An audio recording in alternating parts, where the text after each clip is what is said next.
Kalau kita baca dari penjelasan Prof tadi sudah kita dapatkan angkanya, 3 klaster dan seterusnya. Nah, kalau penjelasan Ibu Menteri Keuangan itu dengan data ini, kalau saya coba membantu membaca ini, ada 300 surat yang dikirimkan. Pertanyaan tadi, apakah surat-surat yang tadi Prof sampaikan dengan cepat tadi itu termasuk yang 300 surat ini atau lebih gitu, atau sama gitu. Nah, dari 300 surat itu keluar angka 349 triliun. Coba dibaca oleh Kementerian Keuangan dengan membuat flowchart ini. Dengan membuat flowchart ini, maka terdapat 100 surat dikirim kepada aparat penegak hukum, total angkanya 74 triliun. Oke, itu angka dari dia. Kemudian 65 surat tentang perusahaan dan korporasi, angkanya 253 triliun. Lalu kemudian 135 surat terkait korporasi dan pegawai. Maksudnya di sini adalah Kementerian Keuangan 22 triliun. Lalu angka itu dipecahnya lagi, korporasi 18,7 triliun, sedangkan pegawai 3,3 triliun. Nah, lalu dielaborasi lagi oleh Menteri Keuangan, ini juga mungkin saya ingin klarifikasi juga ke Pak Ivan lewat Pak Mahfud, menyebut nama-nama PT ini. Ya, 11,38 triliun PTA, PTB dan seterusnya begitu.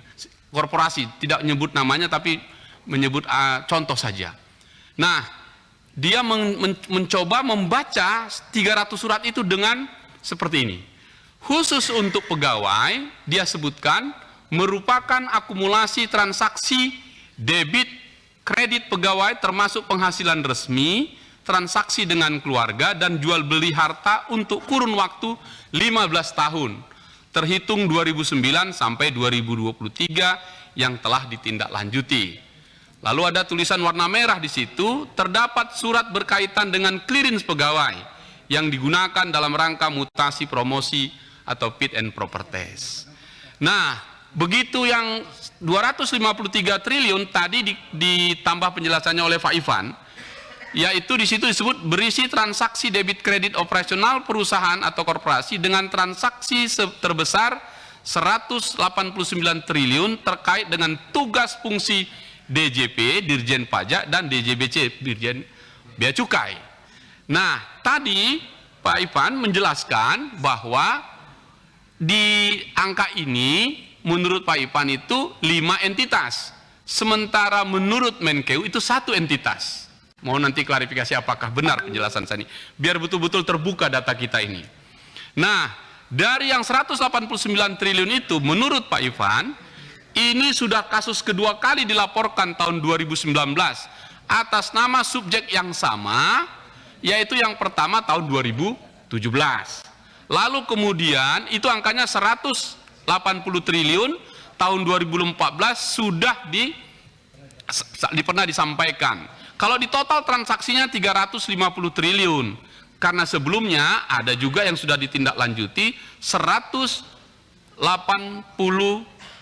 sehingga totalnya menjadi 369 triliun. Saya coba tadi mencatat dengan baik dan coba menggambarkan, membandingkan ini. Lalu kemudian yang tadi kami minta tadi kepada Prof dan dikabulkan, keluar angka yang klaster yang 3 tadi. Keluarlah di situ angka yang berbeda di sini. Padahal sumbernya sama-sama dari teman-teman PPATK. Apakah memang cara membacanya yang salah atau memang ada yang salah informasinya? Misal, Menteri Keuangan berusaha untuk menjelaskan yang 300 surat itu, ya, inquiry untuk Kemenkeu-nya 139, inisiatif PPATK 61, dikirim ke APH 100, bahkan ada detailnya lagi. Nah, saya ingin konfirmasi Pak Mahfud ya, apakah memang begini membacanya sehingga berbeda dengan klaster yang kita bikin tadi 3 ini. Nah, karena ini memang berbeda pimpinan Pak Sahroni, kami dari fraksi Partai Demokrat merasa perlu bagi kita di DPR agar terang benderang membuka ini untuk segera menggunakan hak angket kita untuk menyelidiki dan mengungkapkan TPPU sebesar 349 triliun yang ditengarai terjadi di lingkungan Kemenkeu ini, sebagaimana diungkapkan oleh Pak Mahfud tadi, untuk membentuk pansus. Kan begitu, supaya terang benderang. Kan tidak mungkin kita selesaikan di sini. Mengapa ini perlu? Supaya betul-betul terang benderang.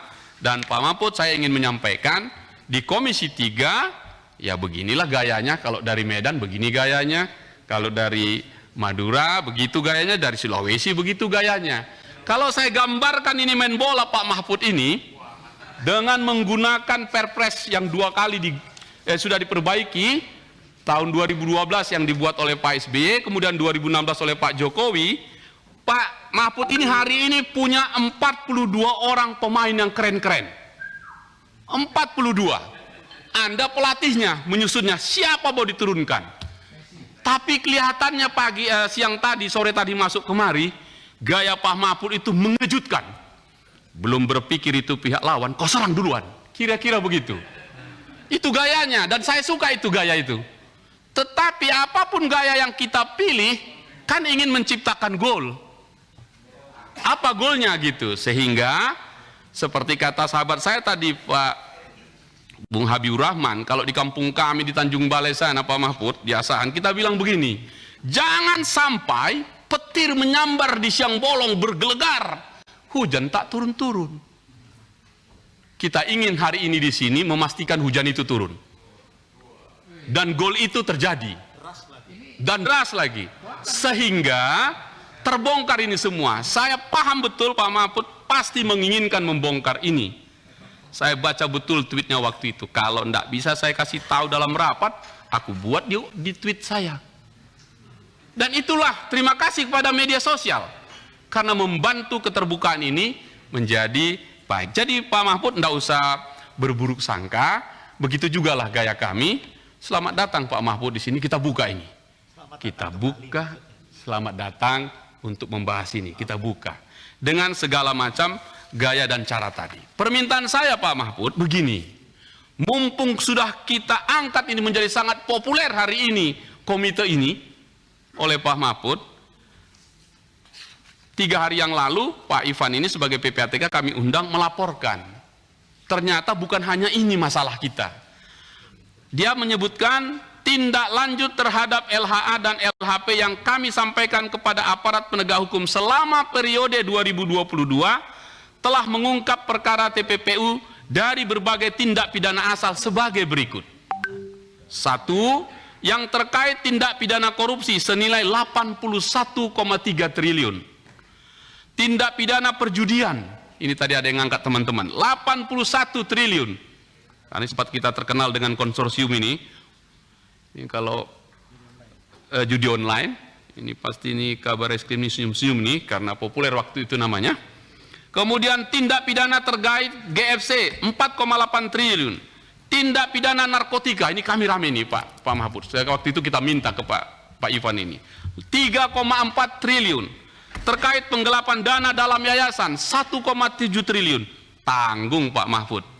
Mumpung sudah Bapak buka ini, yang tadi di Kemenkeu, sekalian saja, supaya betul-betul PPATK kita ini menjadi garda terdepan, menyelamatkan perekonomian negara, memperkuat ekonomi kita, membersihkan dari apa yang kita sampaikan. Terakhir, Pak Mahfud tadi menyampaikan perasaannya, saya mengerti, dan sahabat saya tadi Johan Budi juga mengatakan bukan 100%, 1000% dia setuju, yaitu perampasan aset. Begini saja Pak Mahfud, kalau itu sudah kita anggap sesuatu yang super penting, yang dalam bahasa konstitusi disebut kegentingan yang memaksa. Kalau cipta kerja aja kita maksudkan kegentingan yang memaksa, mengapa tidak perampasan aset ini kegentingan yang memaksa? Saya minta Pak Mahfud sampaikan kepada Presiden Jokowi, buat saja perpunya, supaya kita dengarkan di sini. Kalau betul-betul ini sudah kegentingan yang memaksa, supaya jangan DPR juga yang terus disalahkan, karena yang inisiatifnya itu datang dari pemerintah. Agak-agak serius sedikit lah Pak Mahfud untuk ngepranknya kan. Nah, kita prank juga Pak Mahfud ini. Mudah-mudahan besok pagi tweetnya sudah. saya sudah lapor kepada Presiden Jokowi akan mengeluarkan perpu tentang perampasan aset. Karena kegentingan yang memaksa menyelamatkan ratusan triliun untuk bangsa dan negara.